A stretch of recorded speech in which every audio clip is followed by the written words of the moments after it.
So good evening again, students. Today's our topic is subject verb agreement. Subject verb agreement. In our last video we talked about this, and I think if you listen to it carefully, if you do what I say, you will not face any problem in this topic, at least subject verb agreement. It is such a topic which will be with you forever. When you go for your competitive exams, you will need to solve this the error related to this topic. So what is exactly subject verb agreement? Let me explain through one example. Let me write one example. If I write here, Ram is playing. Ram is playing. And if I say Ram are playing. So in very simple words, I have told you this Ram and this Ram. Actually, this is subject. Subject is singular. Fine. Verb, see here, this is the verb. This verb is plural. Clear? Here, subject. Subject is singular. This is verb. And verb is singular. So what exactly subject verb agreement is?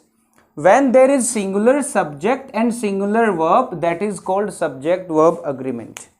It is a very common error in English. When we write, when we speak, we find so many errors. We should always take care, if there is a plural subject, the verb will also be plural. That can never be singular. And with singular subject, singular verb will be there. Here it is wrong.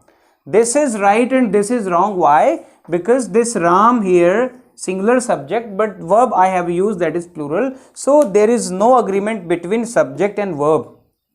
So in simple words, I have explained what is subject and verb agreement and what kind of errors we face. अब हम ये देखते हैं कि कौन सी समस्याएं, किस तरह की चीजें हमारे सामने आती है. What kind of errors do we find? We find errors. अगर मैं ये लिख दूं कि one of the students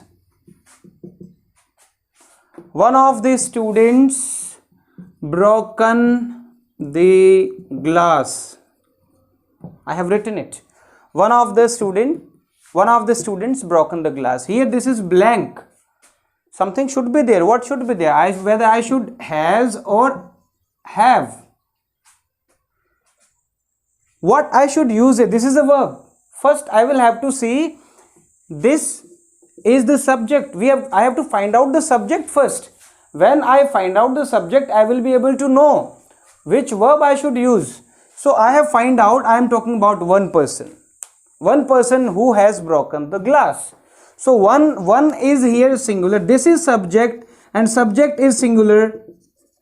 Then simply I can understand, oh, this subject is singular. It means verb will also be singular. So not have, has will be used. So has is correct here. One of the students has broken the glass. What error we make? What mistake we commit? We write here have. This is a mistake which is done by us. So there are so many errors regarding this. Plural subject takes plural nouns. Sometimes there are some names.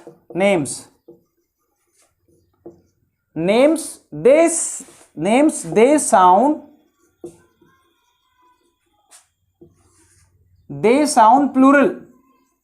वो लगते plural हैं. नाम है, लगते कैसे हैं? Plural लगते हैं दिखने में. How do we recognize a singular and a plural noun? We simply see S or ES behind that. पीछे देखते हैं S और ES है. चलो मैं लिख देता हूं इकोनॉमिक्स, है ना, my favourite subject. So economics is my favourite subject, ये एस आ गया है यहां पे. So there are some names of subjects, जैसे मैथमेटिक्स यूज करते हैं, इकोनॉमिक्स यूज करते हैं, फिजिक्स यूज करते हैं, तो एस जरूर आता है, लेकिन वो एस यूज होने के बाद भी सिंगुलर ही रहता है. इट साउंड सिंगुलर, लगता सिंगुलर है, but it is not singular, it is plural. So आपको ध्यान रखना है, ये एरर आपको मिलता है जहां पे नाम दिखता है प्लूरल की तरह, and we use plural verb, but that is in fact singular, that is not plural. This is what we have to see. Book हो सकती है, नेम ऑफ द बुक, जैसे मैंने कहा नेम ऑफ द बिल्डिंग हो सकता है. अगर वो नाम है, that name is not plural, that name is always singular actually.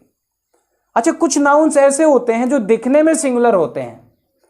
Sound, कुछ नाउन्स कैसे होते हैं, दे appear singular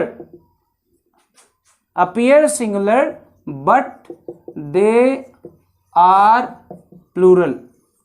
ऐसे कुछ नाउन्स हो सकते हैं, याद करने की कोशिश करो, ट्राई टू फाइंड आउट अगर ऐसे कुछ हो सकते हैं तो. एक तो मैं लिखता हूं, मैं लिख देता हूं, ये देखो पुलिस, पुलिस आ रही है, पुलिस आ रही है, हम कहते हैं पुलिस आ रही है, तो पुलिस आ रही है तो कैसे यूज करें इसको, पुलिस यहां पे इज लिख देते हैं भाई, एंड यहां लिख देते हैं coming, but it is incorrect, this is incorrect, क्योंकि जो पुलिस है वो प्लूरल है. तो I should use here are, are is correct, not is. Police are coming. I will use here the police are coming. There might be some other names. The kettle, police है, kettle है, the kettle are होगा,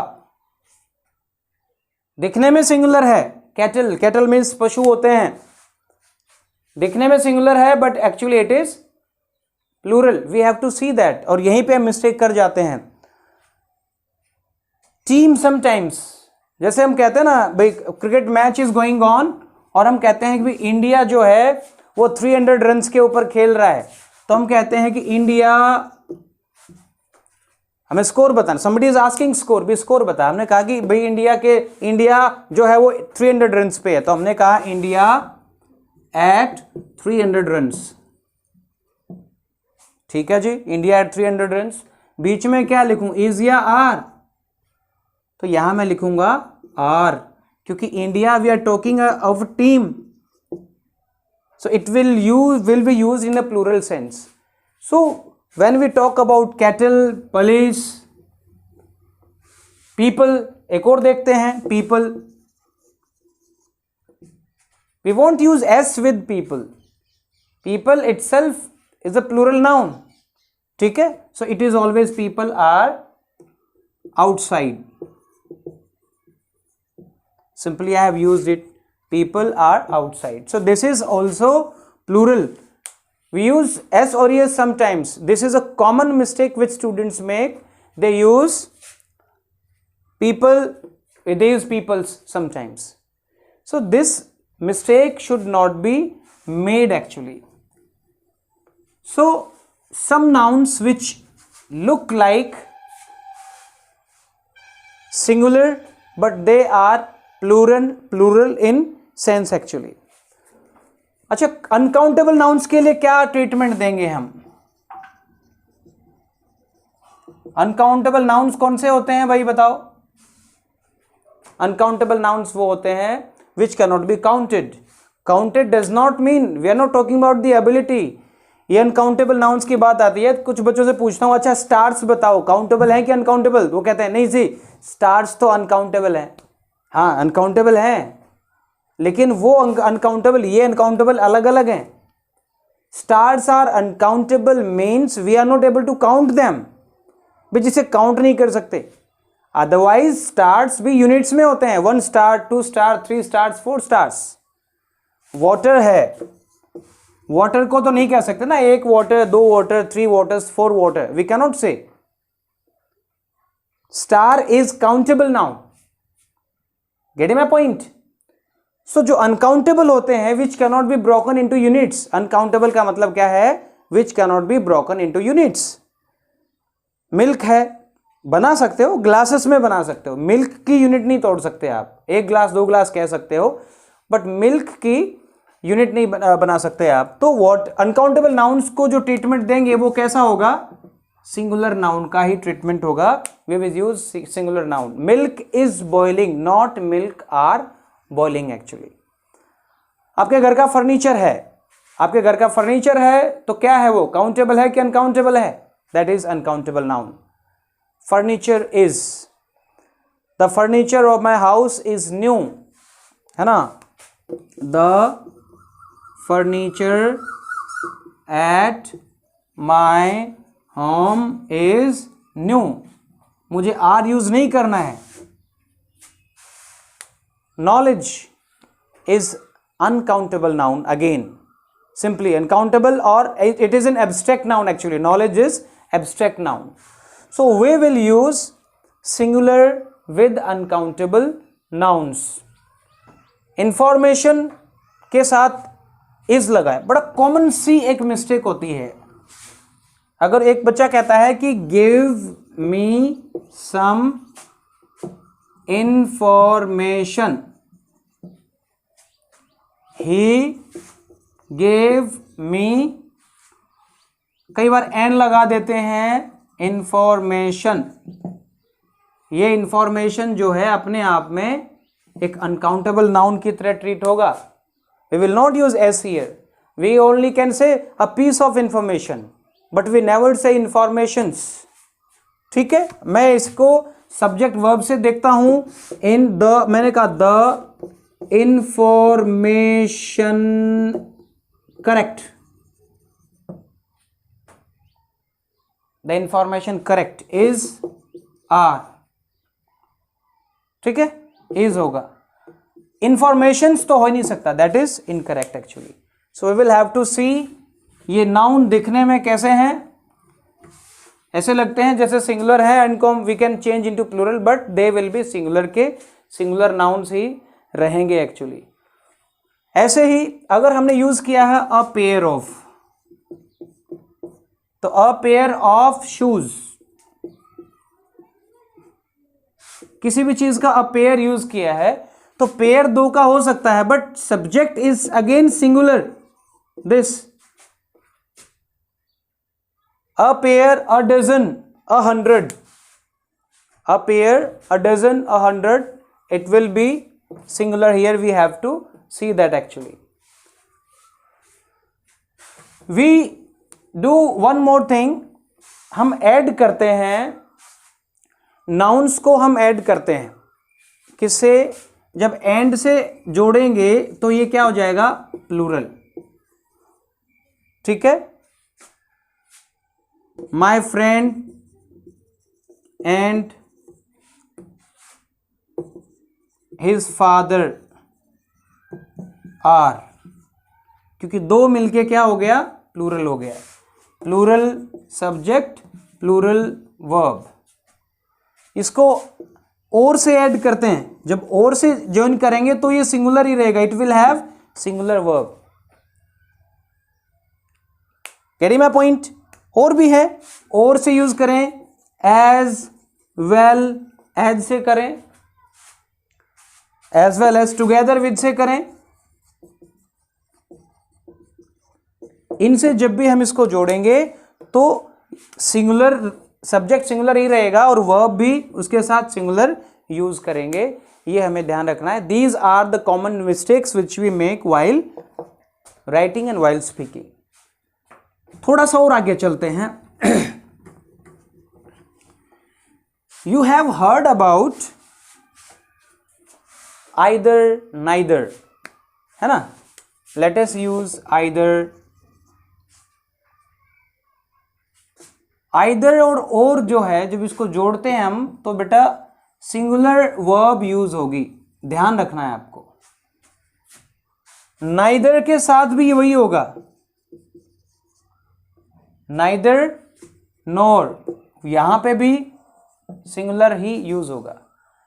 और के साथ भी singular verb use होगी। Examples देखते हैं कि भाई दो आंसर हैं which is correct out of two, either means out of two, either means out of two, two answers हैं, कौन सा विच इज करेक्ट, आप कहते हो either is correct, either is correct.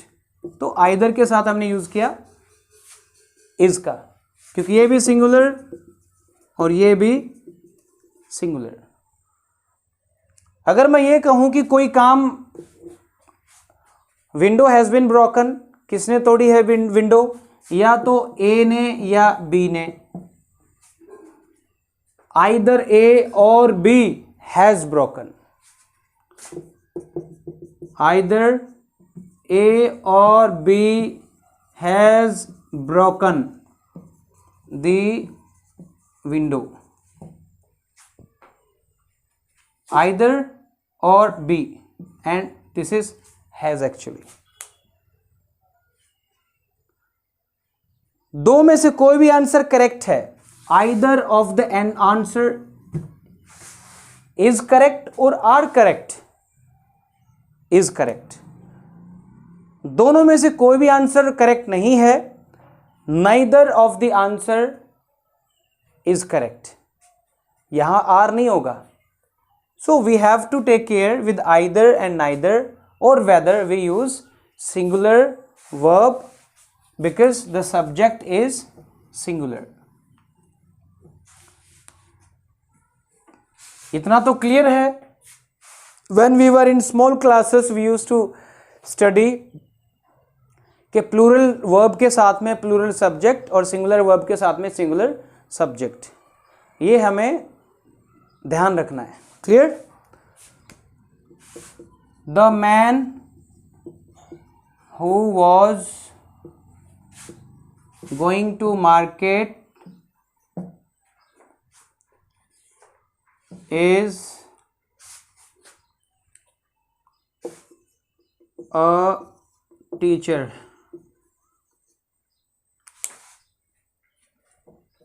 I have written it, लिख दिया है मैंने, तो लगता है हमें आता है, but while writing we commit mistakes.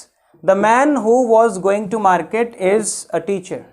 ठीक है, यहां से चलते हैं भाई, यहां से ये एक क्लॉज है ना, इतना बड़ा सब्जेक्ट है, ये प्रेडिकेट है, is a teacher, who is a teacher, ये इट्स ए लॉन्ग सब्जेक्ट, ये पूरा का पूरा यहां से यहां तक का जो क्लॉज है, इतना लंबा क्लॉज है ये, the man who was going to market, ये लॉन्ग सब्जेक्ट कहेंगे हम इसको, बहुत लंबा subject. Sometimes when we find such sentences we are confused, हमें समझ नहीं आता है, फिर भी हमें ढूंढना पड़ेगा। We will have to see what is the subject. अगर सब्जेक्ट पता चल गया किसी भी सेंटेंस का, तो we will be able to find out the verb. तो भले ही बहुत लंबा सब्जेक्ट है यहां तक का, we are able to find out that it is singular subject, the man who was going to market. Clear? यहां पे मैं let me write something else, the children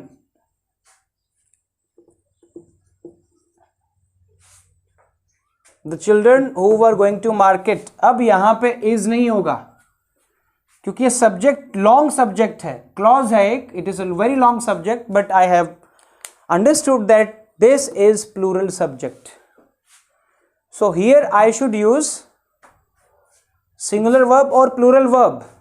if the subject is plural then verb will also be plural, and I will write here are. The children who were going to are from my village, from my village, from my school. So students, इससे related there are so many exercises you have to understand, you have to find out, you have to find out where is the subject, and if you are able to find out the subject, it's very simple that you can find out the verb also which will be used by you. यही आपको ध्यान रखना है. This topic is known as subject verb agreement. Somewhere it is written subject verb conquered. Sometimes it is written subject verb conquered. यहाँ पे conquered लिखा होता है, CONCORD, conquered. conquered का मतलब भी वही होता है, agreement ही होता है. conquered means also agreement. So this is what you have to understand. अब इसके ऊपर कितनी भी एक्सरसाइज की जा सकती है, जितनी एक्सरसाइज आप चाहें. When you go through this topic, one video was uploaded yesterday, one is today. आपको ध्यान रखना है इसका, and you will see, and I will send the exercises. You will solve them. Clear? So now I finished this topic here.